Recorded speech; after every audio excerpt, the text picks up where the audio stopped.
মোগল বাদশাহ শাহজাহানের একটি দপ্তর ছিল, সেখানে সৈনিকদের মাইনে দেয়া হতো। যে লোকটি মাইনে দিত তাকে বলা হতো মুন্সি। সেদিন মুন্সি দপ্তরের কাজে খুব ব্যস্ত ছিল।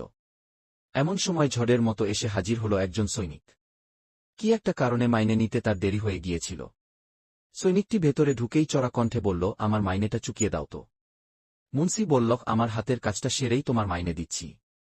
সৈনিক এবারে আরও রেগে বলল, জলদি করো, আমার বসার সময় নেই। মুন্সি তখন হিসাব মিলাচ্ছিল। অন্য কাজে মন দেবার একদম সুযোগ ছিল না তার। সে বলল, একটু বসতেই হবে তোমাকে। হাতের কাজটা শেষ না করে আমি মাইনে দিতে পারব না।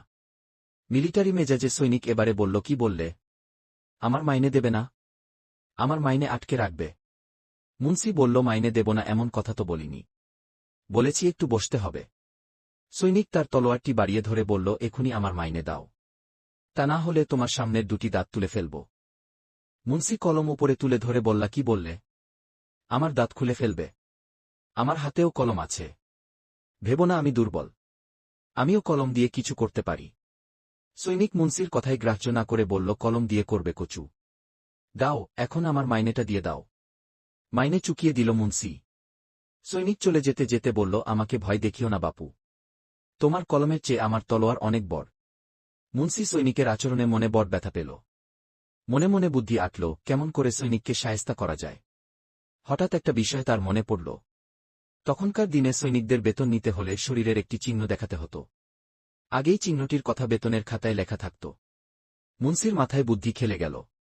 সে মাইনের খাতায় শরীরের চিহ্নের ঘরে লিখে রাখল, সৈনিকটির সামনের দুটি দাঁত নেই। 1 মাস পরের কথা। মুন্সি বেতনের টেবিল থেকে সরে গিয়ে অন্য জায়গায় বসল। বেতনের টেবিলে বসলে অন্য একজন লোক। সেই সৈন্যটি এলো মাইনে নিতে। বেতনের কর্মচারী খাতা খুলে সৈনিককে জিজ্ঞেস করল, কি নাম আপনার? সৈন্য নাম বলল। কর্মচারী জিজ্ঞেস করল, আপনার বাবার নাম কি? সৈন্য তার বাপের নাম বলল। কর্মচারী বলল, দেখি আপনার দাঁতের পাটি দেখান তো। সৈন্য বলল, কেন? কর্মচারী বলল, খাতায় লেখা আছে আপনার সামনের দুটি দাঁত নেই। সৈন্য বলল, না তো, আমার চিহ্ন তো এই কাটা আঙ্গুলটা। কর্মচারী বলল, না, খাতায় যা লেখা আছে তাই মানতে হবে, না হলে আপনি মাইনে পাবেন না। সৈন্যটি আর রাগ করতে পারল না। মাইনে না তুললেও চলে না। সে দেরি না করে হেকিমের কাছে চলে গেল। হেকিম তার সামনের দুটি দাঁত তুলে ফেলল।